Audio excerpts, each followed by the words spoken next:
Today's episode of the Australian Lawn and Garden Podcast is brought to you by Toro Australia, and more specifically their new 60-volt Revolution Professional battery tool lineup. If you're interested in that, more about it later in the podcast. Thank you, Toro Australia. All right, welcome to this episode of the Australian Lawn and Garden Podcast. Third time's a charm. Stuffed up the intro twice. We'll pretend that didn't happen. Dylan from Sharman's Lawn Care, how are you going? Yeah, good. Bit of overcast day today, but look, we're here ready to go and have a good chat. The reason why we restarted this podcast is because we were getting into some really interesting stuff. And I was like, we got to focus on this because you've got a really interesting story. I've known you because of how beautiful your lawn is now, but I didn't realize that you didn't really know anything when you first started. And you've gone on this journey of a homeowner from just complete what would you call it, novice homeowner to somebody who a lot of people look up to and go, this lawn is schmick, it's amazing. You got 30-something thousand followers, so you're doing something right with the lawn. But I didn't realize you started from such a basic area. And we were getting to a point where we were going, these lessons that you're learning are really helpful. Let's restart the podcast and talk down this path because I think you've got some really good tips for people. Yeah, for sure. I've basically, whether you call me an actual lawn hack or just like, I've come from knowing literally nothing, learning what I could off of YouTube, seeing what they do. But I started with a patch of dirt, not knowing a single thing. Right. And then now you look at it and you're telling me before that you got people from France sending you messages asking them what you do for your lawn. You got people around the world looking at it. Yeah. It's pretty crazy. Yeah, it's pretty surreal, just to start from nothing, and now I've got, people from all around the world asking what I do and that, and it's, as much as I can tell them sort of what I do, I don't really know what products are in their climate, but literally knew nothing, and now I'm sort of, pretty happy with what I got for my kids and for myself to play around with. So let's start with this. When you first started putting your lawn in, you put down, we'll talk about the soil later. We'll talk about the irrigation problems you had later. We'll talk about all the other stuff. But just to start with this, a lot of people, they will look at a lawn variety, we'll call it a cooch because that's relevant to you. And they'll go, what really is the difference between a higher end turf like a Tahoma 31, a Tiff Tough, an iron cutter, something like that, and the cooch seed that you get at Bunnings? And if you look at the price difference, it's insane. Cooch seed at Bunnings is incredibly cheap. It's even cheaper if you get it from an agricultural place in a large supply. But there is what I'm hearing from you, and I don't have much experience, so I'm really interested to hear. What is your experience with the cooch seed that you put down? Because you don't have it down anymore. I'm assuming it's because it wasn't very good. Yeah, and it all stems from everything I did to begin with, just not helping at all. I went, it's like a mid-November, so it would have been close to being like probably 30s then.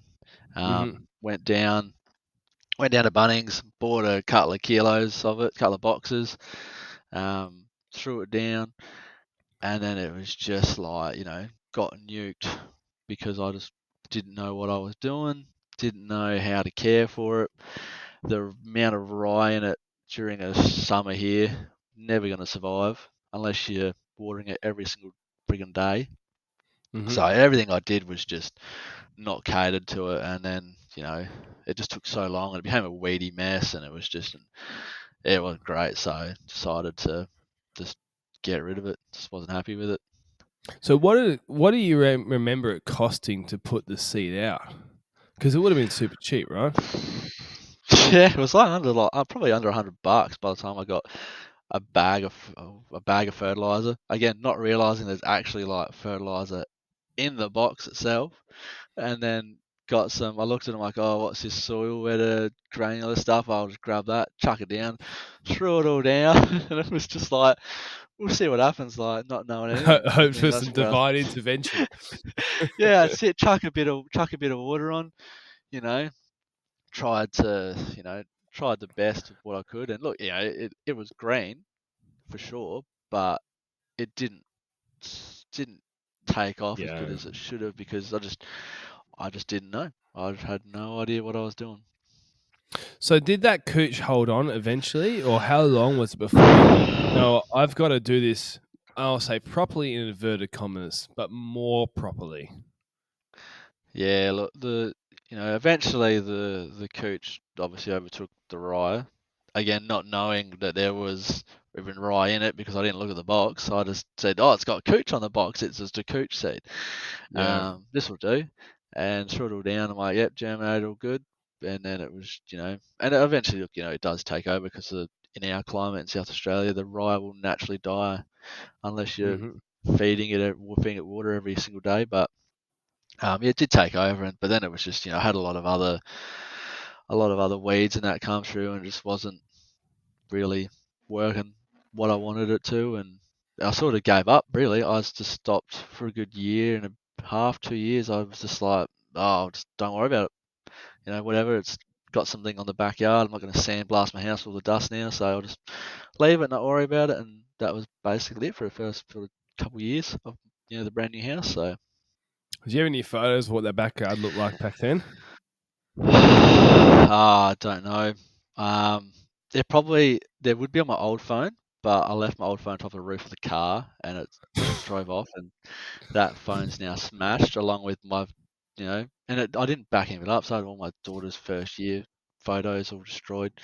So, but yeah, Mate. everything on that phone left on the car, and then the wife's like, "I'm going out." I'm like, "Sweet, no worries." She drove off, and then I'm like, "Oh, it's like, where's my phone?" It's on the freaking car. So. Uh, Yeah, so Mate. that was not ideal, but yeah, no, it was a mess, man. It was like, yeah, she was pretty how you going? Well, a lot of people don't know that the reason, if you go look at most seed blends, and I'll be a little bit gentle on the brands here, because I wrote an article which is not very gentle a few years ago on them, but the seed blends, they will say Kikuyu or Cooch, but Kikuyu and Cooch seed are not very successful at germinating, not as successful as some other varieties. So what Yeah, happens is you might get, if you put just Cooch seed out, you'll get some germination, but ryegrass is incredibly good at germinating. And you just put it down and you water it and it'll pop up. Now it'll die quickly in the heat as well.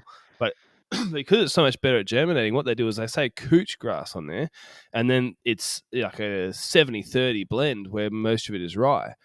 And the thing that's interesting about it is it's very misleading because what happens is people will have, say, dead spots and they'll go, oh, I'm going to put some seed down. And all of a sudden the yeah, rye pops up in a cooch lawn. It's very hard to get rid of rye sometimes. You have to use professional, Lonro is probably the easiest to access chemical that can kill rye out of cooch. But the problem is it's $200 for a single container. Which, if you're a commercial operator, it's actually a very good value for money herbicide because it's cheaper than bow and arrow per application. But you still have to fork out $200 if you're a homeowner just to apply 1 gram of it, literally. yeah, and that's the thing because it's such, it requires such small amounts. Buying, yeah, whether it's not sure how many liters the bottle, if it's 1 liter or half a liter, but what homeowner is going to go spend $200 on a bottle when they need 10 mil? Something like that potentially, whatever the Yeah, application rate is on it. I'm not too sure, but yeah. yeah, like, Lonro from memory is 1.5 grams per 100 square meters, and yeah, it's right. So it's 200. So it's about $200 or a little bit less, 190 something from memory for 100 grams. So people look at it and go, "Oh, this is insanely expensive," and it is if you have to buy the whole bottle. But it's kind of the yeah, equivalent of buying a 5 or 10 liter broadleaf herbicide. The amount it covers, maybe even more. So anyway, the point I'm getting at is people then after that, every winter when the rain comes, they have essentially ryegrass weed and they don't know how to prevent it. They don't know what they're doing. And, it's if you would ask them, they've probably been happier to wait longer and not have the ryegrass pop up and not have that sort of trick happen, I guess, the marketing trick and go, oh, look how product worked. It's like, well, I guess it kind of did, but it's a bit misleading. So I'm not a fan of buying seeds from in that way. If it's saying cooch and it's got something else in it, there's some agricultural supply shops and some genuine seed shops online that sell you the pure rye, pure cooch, pure kikuyu, and then you can do what you want with it. Yeah, for sure. I think that's where, I can understand people buying it if they've got, you know, 5, 6, 700 square meter lawns and that. I think there's one guy I've sort of been speaking to a lot, and he's got about, close to an acre or something like that. So obviously, that comes in handy in that, but when you, especially with kikuyu, when you're trying to kill right out of kikuyu, yeah, it's like, the Mm. kikuyu is essentially, is basically cast. I think it's classed as sort of a weed. So there's not really a lot of products that can actually keep the kikuyu in still a good shape when you try and nuke out the rye. Yeah, it gets to a point where you're using some pretty interesting chemicals, and again, they're expensive, and so yeah, it's an expensive lesson to learn for people, which is unfortunate because the whole reason they're using it is they're trying to save money. Yeah, they try and save money, and then you end up like me, where you end up digging it out and then going and getting kikuyu. Like I went and got rollout. So you know, yeah. So, what's your experience with kikuyu? It was good. Like, I went to my local turf farm, sort of a couple of hours away, about an hour and a bit away, I think. And then went and because the day, like my family, we had kikuyu in our backyard when I was growing up, Hmm. and it was like that's just a staple from what a lot of people have here in South Australia was kikuyu. So I was like, look, I'll go get that. It was like $9 a square meter or something, and I'm like, Hmm. sweet, sick of my lawn, sick of my backyard looking like poo. So I'll dig it out, go get roll out, and no, it was great. Like I said, I loved it. I probably didn't have the tools to maintain it, and also not understanding again the best way to, I guess, care for it in a sense, like don't overfeed it. And I think that's where people get caught out. It's just feeding up their lawn, and kikuyu just, 40-degree gauge, kikuyu will just go nuts and it'll grow, and Super then you're chasing your thatchy, tail. yeah, exactly. Yeah. So, and that's where a lot of learnings, and that's when you start falling down that rabbit hole. Yes, yeah, yeah. What do you feel about it as a lawn now? Like, because you've got, fast forward a bit to your story now. Like I said, it's an amazing lawn. You've got ryegrass now. You're taking that out. You're putting iron cutter in. You've got Toro at the front. So you've got experience in your home lawn with a few different options. People really hate on kikuyu. I love kikuyu, but it does take a level of attention to detail to get the same result. Is that kind of how you feel, or are you someone who is like, no, no, I'm not going back to it. I've never considered Kai. Don't even get it. Go for something else. Oh, look, Kikuyu has its place. There's a lot of obviously. Look, you just got to look at Nick. What he's done with his Kikuyu is pretty insane, and a few others as well. They've got putting greens with their Kikuyu, so anything can be achieved with the level of tension and detail for sure. Hmm. People Hmm. cutting their Kikuyu like 4 or 5 mil, like it's insane. But there's a lot of steps that need to be done to get to that level. And I love my Kikuyu. It was great. Um, but when I sort of got the Tahoma and really loved that nice, soft, fine leaf, I was like, look, this is what I want out the backyard. I want something similar to this, and obviously that's where now I'll be making that step over to iron cutter in November. It's a lot more money to go down the path of laying lawn properly versus seed. But it sounds like what you're saying is the effort is definitely worth it. Yeah, for sure. Like unless you're wanting a certain type like a ryegrass or a bent grass where it sort of has to be sort of seeded, then looking that's the way to go. But personally, if you're wanting a cooch or kaiku, I'd stay away from the seed. I just didn't have a good experience. But then I'm probably like most people where you don't read the box. You just have no knowledge, and that's where you sort of get fall down that trap. And you're like, oh, it's beautiful, my grass, it's my cockatoo so good. It's like, well, actually, that's not cockatoo, that's your ryegrass. And you see that a lot. You see that so much, and then they wonder why 40-degree day, week of 40 Gone. degrees, and it's gone. It's cooked. Yeah. You're looking at getting a new battery tool lineup for your business this spring, have a look at the new Toro 60 volt Revolution Professional series. I recently had the opportunity to head down to the Brisbane headquarters of Toro, and I got my hands on some of these tools, and I can honestly say that there's some really well built tools. The Revolution series runs off the 60 volt Flex Force system, and it powers a whole range of tools, including line trimmer, hedge trimmer, blower, and the 21-inch heavy-duty 60-volt mower. The line trimmer and the hedge trimmer can be run through the onboard batteries, just like you would expect, but also through the backpack linkage, which means that if you have large commercial jobs, it lightens the load and makes it a much easier job for you. There are a lot of interesting innovations in this lineup, including a 6-port multi-charger that you can put on the wall, which is really useful if you're running and relying on a battery system. And like I said, there's a whole lineup of tools ready to go for your business on this platform. So if you want to find out more information, head to the Toro website. There's a link in the description, or to your local Toro dealer. Thank you, Toro, for sponsoring this part of the podcast.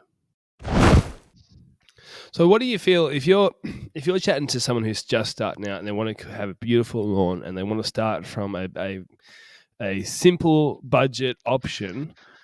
Would you recommend them going, well, actually, you're better off waiting. You're better off waiting and saving up the money and having a year or half a year or however long it takes of nothing in the backyard and then putting it down properly?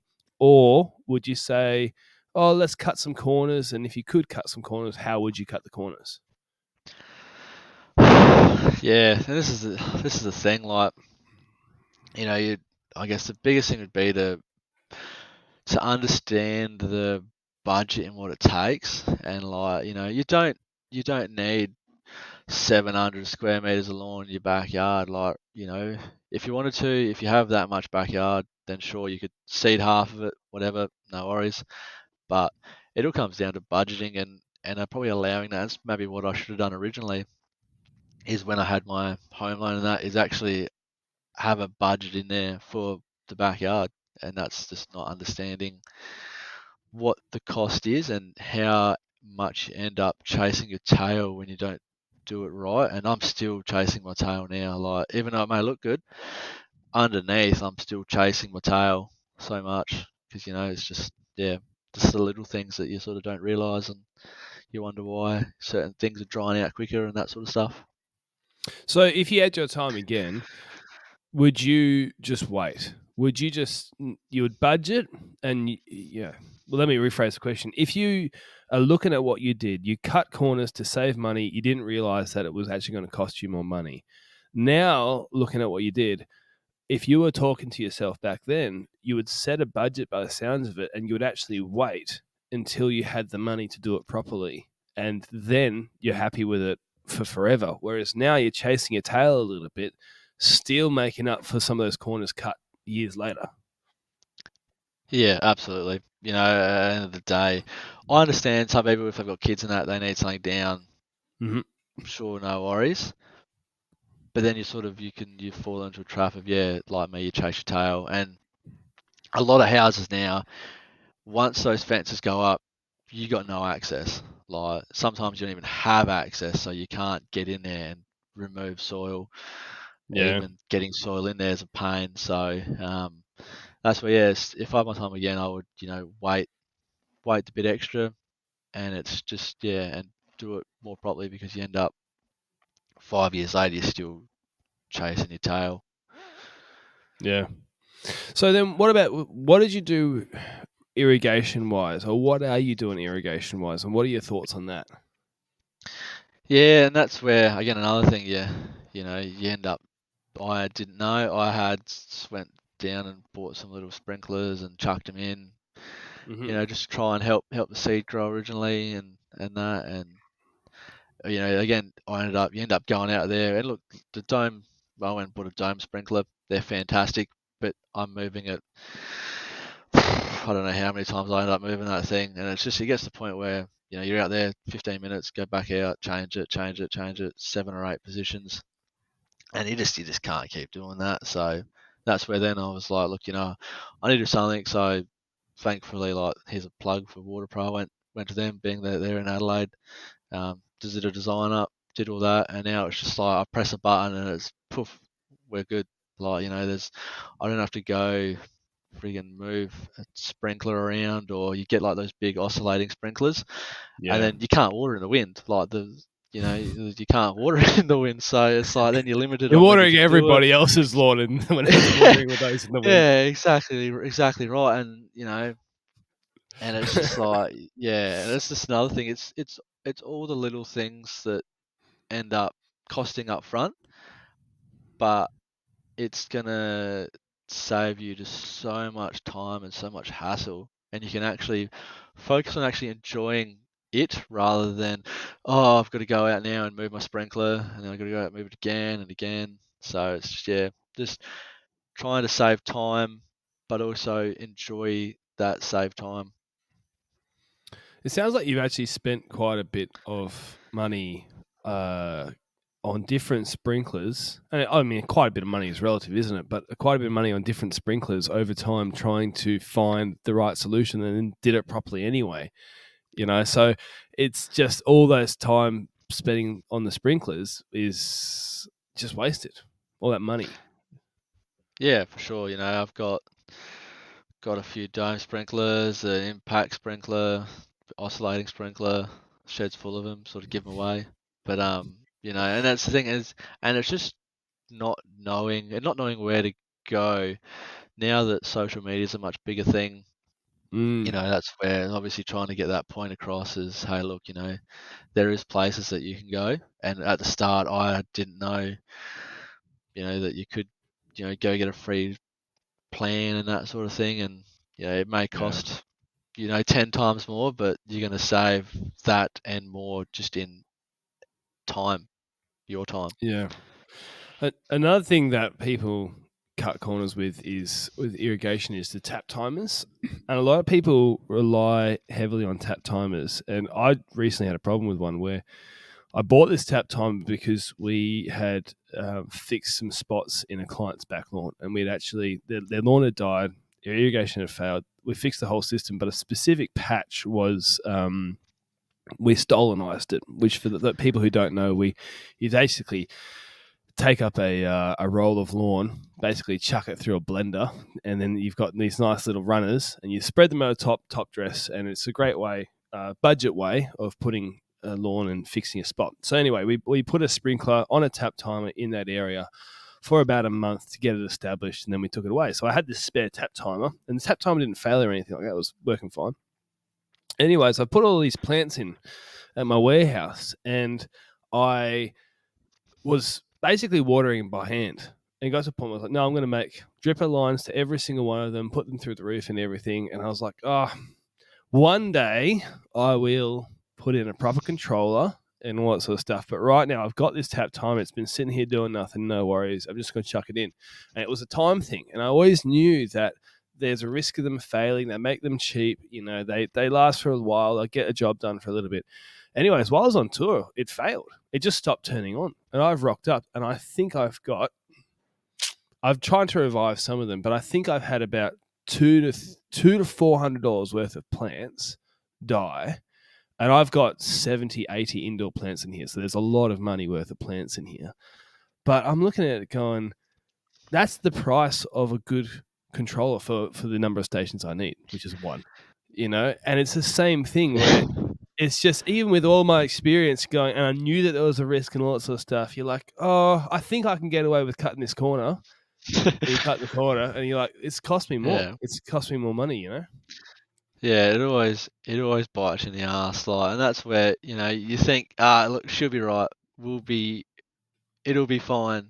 And in the back of your mind, you're like, oh, I shouldn't have done that. But you're like, nah, look, it'll be okay. And sure enough, it will fail. Like, I've got, granted, I do have tap timers out the front. I've got like a Bluetooth one. Yep. And and how long they're going to last, I don't know. Being that you sort of sits there outside in 0 degree weather and all frosty and that, but out the back, that's where I got like I think like a run of the Rainbird stations there. and it's great.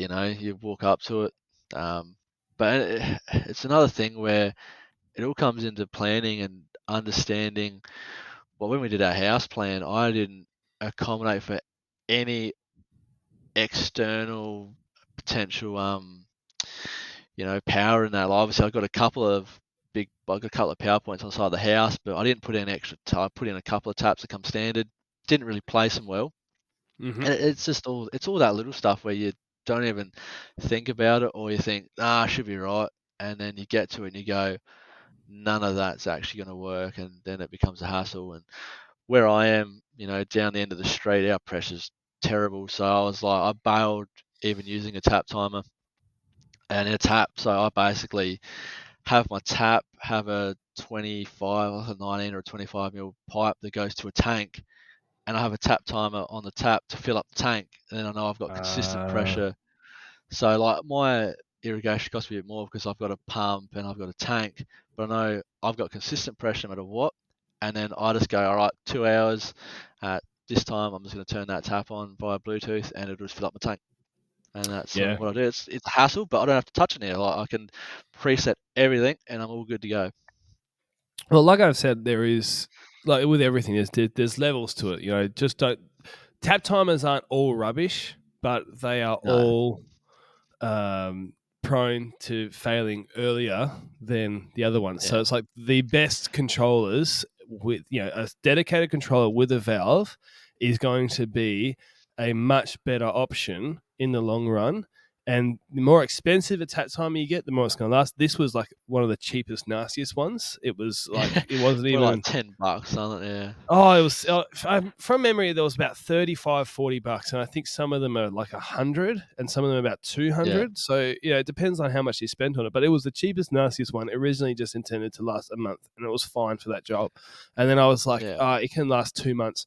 It didn't. I don't think it's had 3 months of operation, and it's just so it's the whole thing. It's like I yeah, was relying on it to keep plants alive while I'm away, and I come back and it's no, I would have been way better off even just buying a $100 tap timer. But long term, I actually want to do two zones in here and have certain plants that are a little bit more water hungry, get twice as much water, and make it really proper. But I should have just bit the bullet and done it back before. yeah. And that's it. End of the day, yeah.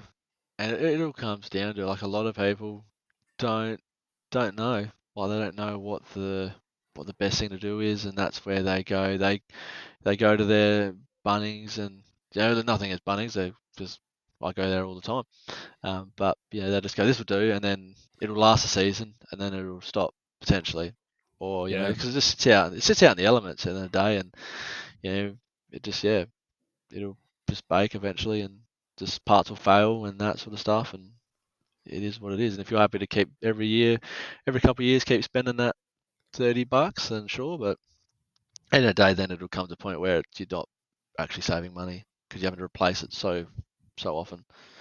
yeah. Or even like what we're both having to do now is you cut the corner, spend the money to cut the corner, and then a year later you do it properly anyway. So every single cent and every single minute you spent on the first plan, which you thought would be all right, was eventually wasted. And you would have been better off financially, maybe just waiting the year if you didn't have the money. And everybody's struggling. A lot of people are struggling right now in this cost of living crisis. So you can understand a Oh, lot more people are absolutely. cutting corners. But then you probably go, do you know what? You feel like you're saving yourself money because you're not spending so much today. But over the next 2 years, you are not saving yourself money. You're going to have to do it properly anyway. Yeah, and that's the thing. At the end of the day, look, if your end goal is to do it, then that's where I guess you need to be. You need to have that target saying, all right, I might do it for now, but ideally I need to get to this point and not just rely on I'm just gonna it's working so I'll just keep doing it, because you end up just spending so much time and effort just chasing that tail. Yeah. What is one of the best decisions you made back then? We're talking about something bad ones, throwing you under the bus, but what was one of the things you look back and go, oh, that was a really good move? That was a specific, maybe there was a specific sprinkler you changed to when you were on the tap time and that worked way better, or maybe there was a product that you put down that really helped you, or what comes to mind when I'm bringing that stuff up? Yeah, like I think, I do love those dome sprinklers because they can pump out a lot of water very quickly. Um, and they're so cheap as well. Like, you whack one of them down and, you know, if you don't have a huge area, they're awesome. Impact sprinklers are good.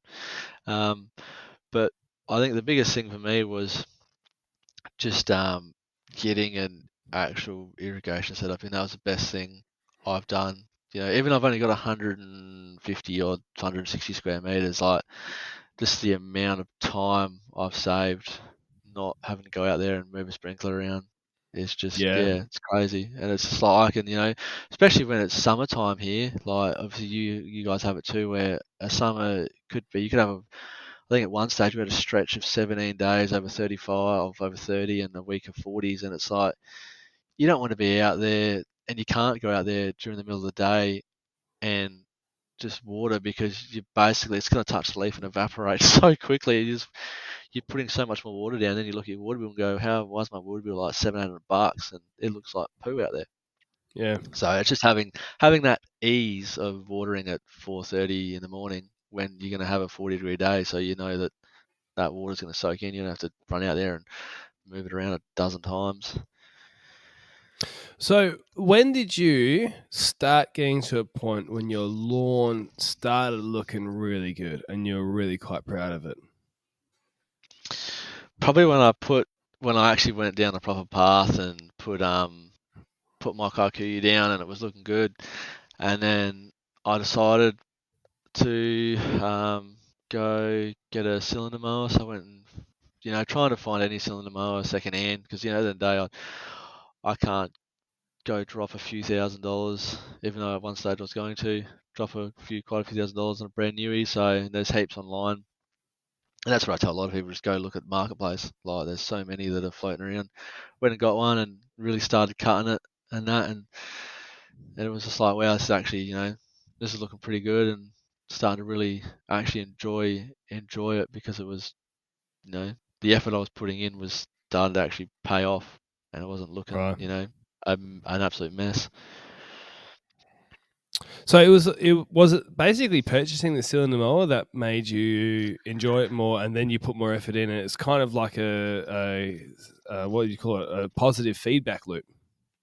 Yeah, for sure. Like, at the end of the day, you can have a good lawn whether you're cutting it with a rotary or a cylinder. But when I went and got that, and I started cutting it, and I was just like, you start to see the stripes in it and that, and you're just like, oh, like this looks so nice, and then you get that feel of it as well, and everything was just sort of working good, and that's where sort of then I was like, well, I was actually starting to really enjoy this. Maybe I should start doing it more and sharing what I'm doing more and that sort of thing. Mm. So Right. So is that something you'd recommend? Do you think the cylinder mower is something worth getting for the homeowner, or is that just for you? I I and this is the thing, like I didn't know I was actually going to enjoy it as much as I did until I started doing it. And that's where I tell people don't go unless you've 100% know you're gonna enjoy it. Don't go spend $3,000-4,000 on a brand new cylinder mower. There's no point. Go buy something second hand, get it sharpened, maybe spend like $700 and see if you actually enjoy it first. Because if you don't, you're not gonna try and have to resell a $3,000 to $4,000 cylinder mower. You might only have to resell $500-600 if you're like, nah, look, it's not for me. I don't want to do this. I don't want to put this Yeah. much effort in. So I think go down that second hand path, or if a mate's got one, test it out, and and see if you do want to start going down that rabbit hole because like it does take some effort. Not going to deny that you can just go out there and turn it on and away you go. Like there's still got to get sharpened, you got to keep it sharp, otherwise you end up in a mess anyway if it's not sharp, if it's not cut properly. So that's where you just if you want to fall down a rabbit hole for sure, but you need to make sure that you're going to enjoy it first before going and spending money. Yeah. And you've got an Alro now. which is they're pretty. I mean, you got that second hand not that long ago, if I remember correctly, right? Yeah, no, not that long ago. So I think it was. I reckon I must have been start of just before we did that Adelaide podcast there. So I can't remember when that was now. It's eluding It me, was but June, um, June yeah. sometime, I think. So Oh no, it was the first week of July, that one. So there you go. So probably yeah, got it around June. it would have been it would have been June then, and again, I bought that thing. I think I bought my Massport originally for 700, and then I bought the big Alro. Granted, I got it cheap for 650, so it's a 26-inch the old commercial. The Yeah, old commercial one's got 8 blades and it weighs about 115, 120 kegs, I reckon it is. So, and yeah, it's yeah. just, and that's where still granted, I initially, when I first changed jobs, I got my tax back and I was like, yeah, I'm going to go buy a brand new Alex Sterling. And then the price went up and I'm like, nah, I can't justify spending $8,000 now. I was going to get it when it was about five and a half, and then it sort of went up 2 price rises to 7.5. And I'm like, man, if I buy that, I'm going to get buried in the backyard. So that's when I left it. And then this popped up, and I was like, I'm in an RX. I'm like, it's only $650, but I'm like, don't know. I've got one now that's doing the job, but I was just like, look, nah, I'm going to do it. And that was probably another good thing that I did is just having that more commercial, like the Massport, great entry level cylinder mower for sure, but the Alro now is like just on another level compared to that, just with the amount of weight and the amount of cutting The time weight, it saves the me as weight well. does make a difference. It does. Yeah, yeah, But massive. people, Like, so there's one thing we've talked about this a lot, but like a lot of people rate certain mowers because of hype or whatever it is. Certain brands, they get hyped and they get excited about. I think Alro's underrated. Alro hasn't been talked about enough in the industry, and I do think that, like, literally the podcast I recorded yesterday with Emma, she's using an Alro as well. Being in WA, they're fairly common, that because that's where they're yeah, made. But it's kind yeah, of, I think there, if you can find one secondhand, and good luck to you on the East Coast. But if you can find one secondhand, like, you should just snap it up. I think they're super underrated. They're very good machines. Maybe parts are a little bit hard. You might need to put a bit of work into it. But if you like that sort of stuff, they're really good. yeah, for sure. Like I was sort of scrolling through, and I've actually seen a couple come back on. There's actually a few extras that have come up on marketplace as well. And it depends on sort of obviously the condition it's Mhm. in. Mine's a bit sort of second-hand condition. Everything mechanically is fine on it, but that's where I sort of got a bit cheaper because the paint's sort of a bit second-hand and that on it. But yeah, it was just like it's a underrated machine, and the extra weight I notice is a huge difference when cutting, and just the couple extra blades, and it's just quite a bit different to the old mass sports for sure. It's hard to turn though, and yeah, everything that's heavy is harder Well, to turn. like, oh yes and no. Like, surprising, like with my backyard, I've got like a tree right in the middle, and Hmm. I was like, look, this could very well be a pain in the ass here, trying to turn around because I've got like it might be an 8 meter stretch, but then there's a tree, so you cut it down to two halves, so it's about like literally it could be 3 meters. I'm mowing it and then having to turn around, and because it's 26 inches compared to the 16-inch mass ball, I'm only doing it in two passes rather than three.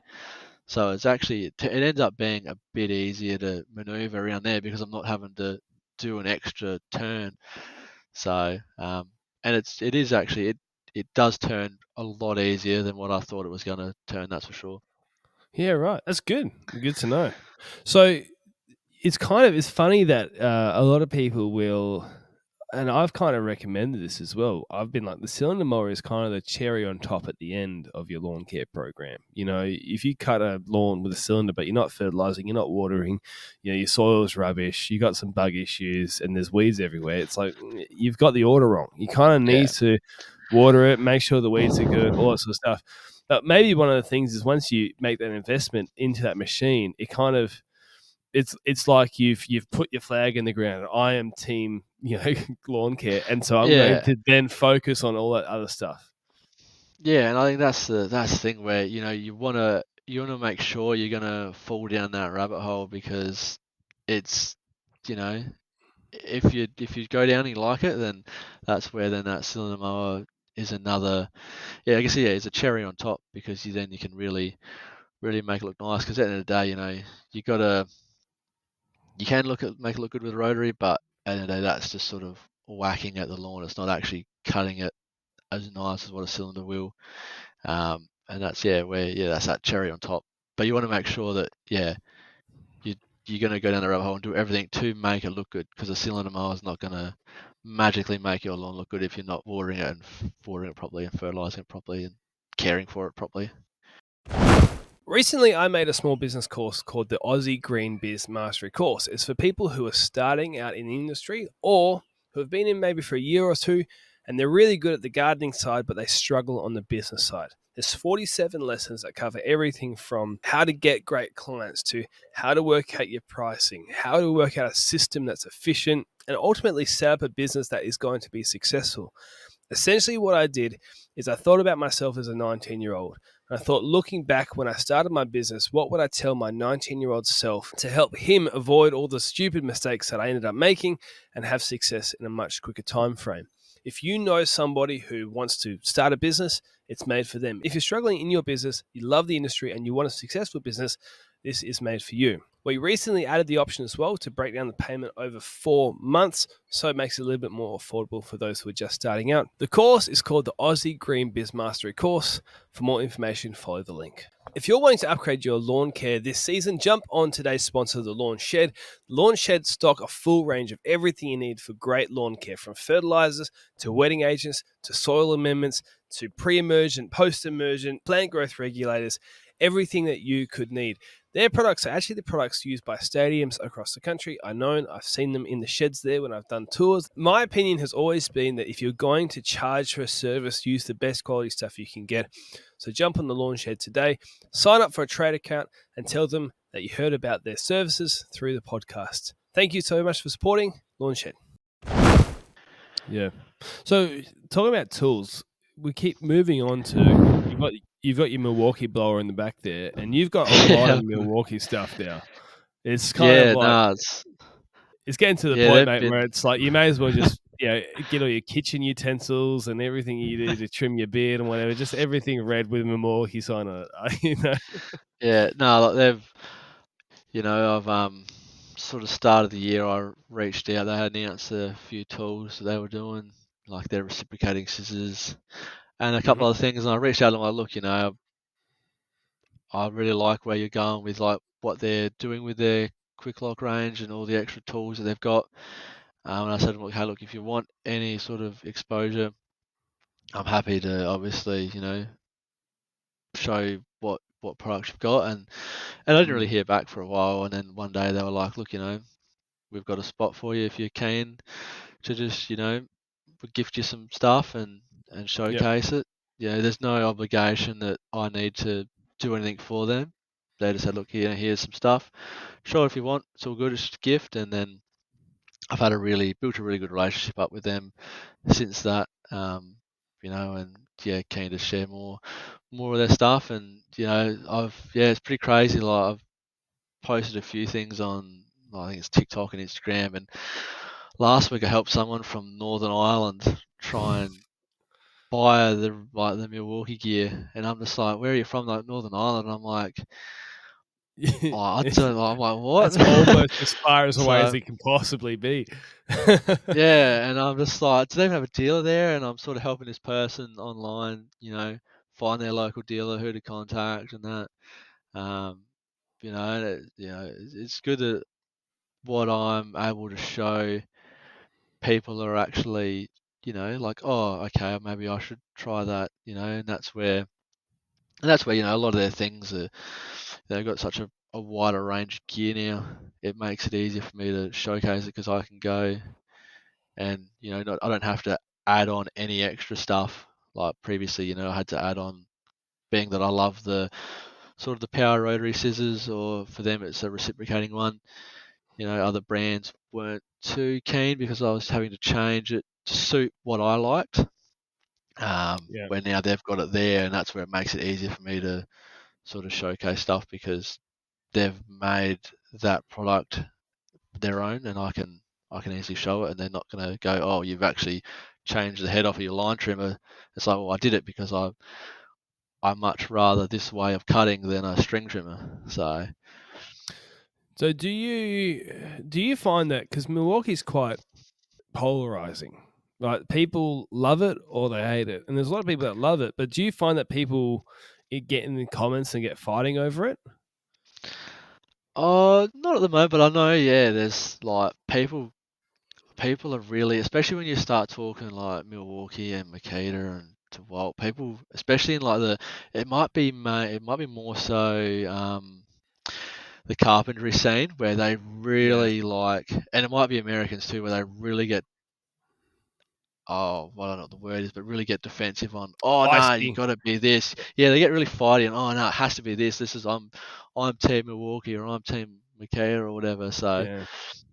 people really get like, yeah, fighty over certain things, and it's like, at the end of the day, mate, like whatever is in your budget, you know, is going to be what you want to do. And if you have already invested in certain brands, then stick to that brand. Like, it doesn't really matter. Each brand's starting to get more into the lawn care scene, which is awesome, and it gives people just more range of what they want to do. And if I can showcase a few things, then awesome.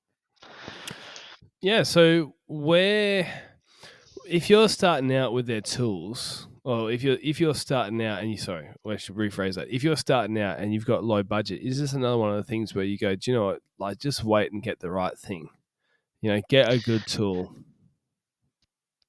Yeah, and that's yeah. So it's what you've got already, because most people will have hand tools to begin with. So it's like, look, if for me, whatever your hand tools are, then you're sort of potentially going to branch off into their lawn care stuff.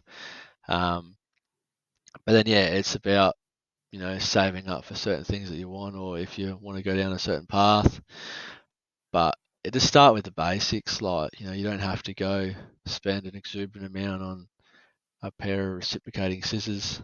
Because again, that's it's an expensive thing, but if you're going to go down that path of being a real lawn care nut, then I think it's definitely a way to go. I was speaking to someone about it the other day, yesterday, like, like, oh, it's expensive. It's like, well, it's expensive in the sense of, yeah, it's a price tag, but if you go down that real short lawn, 10 mil, 15 mil, whatever, even lower cutting, then you sort of need that more precise cut rather than a string which is going to whack at it. And then there's, I'm not good with a string trimmer anyway. I'm no Tim the lawnmower man where I can whip it around and be all fancy. I've never really been that good with it, so that's why I'd rather just go down the path of having the scissors to make it cut nice and easy.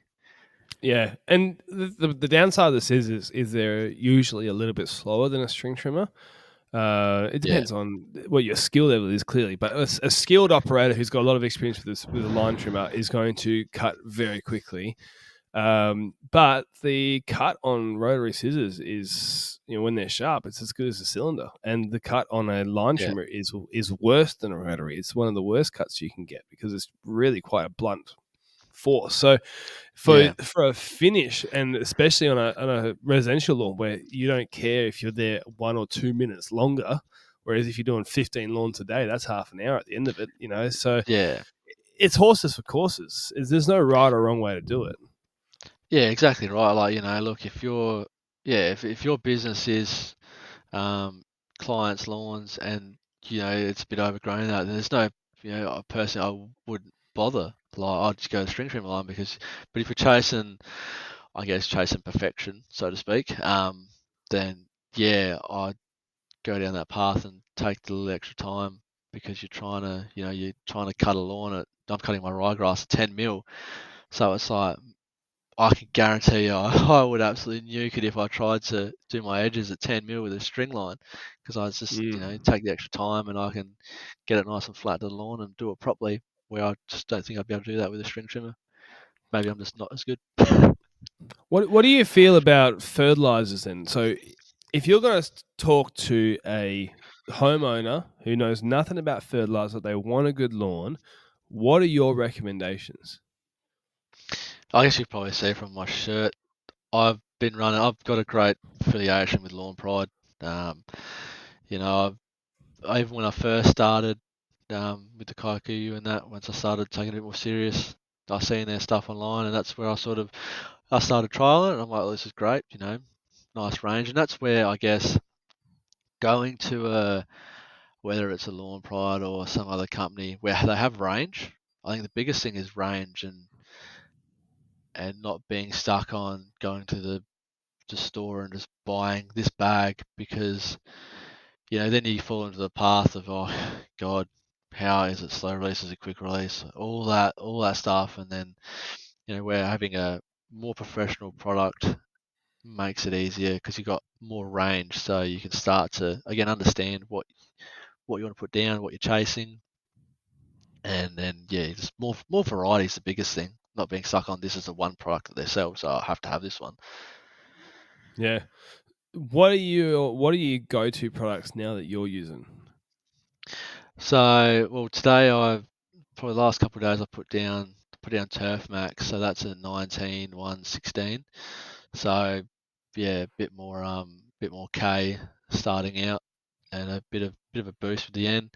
But then I'll probably, being that now I'm starting to cut lower, and when I get the iron cutter in, I want to try and chase that 10 mil even lower if I can. I'll probably just go towards their maintained mini, so it's like a much thinner prill size, Hmm. so I can just fall down into the canopy more. Because when you're cutting low, the last thing you want to do is have a bigger prill because then it gets stuck on the leaf easier.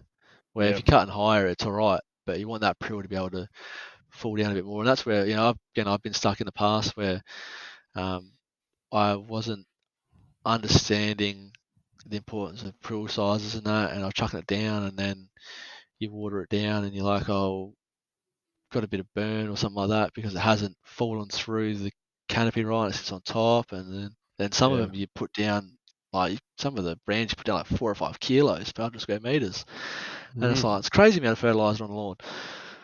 You're almost top dressing the lawn with fertilizer. Yeah, you look over the lawn and it's all white, and then you got so that's where it's just understanding sort of what you need and what products you need to put down depending on what you're doing with your lawn. So Yeah.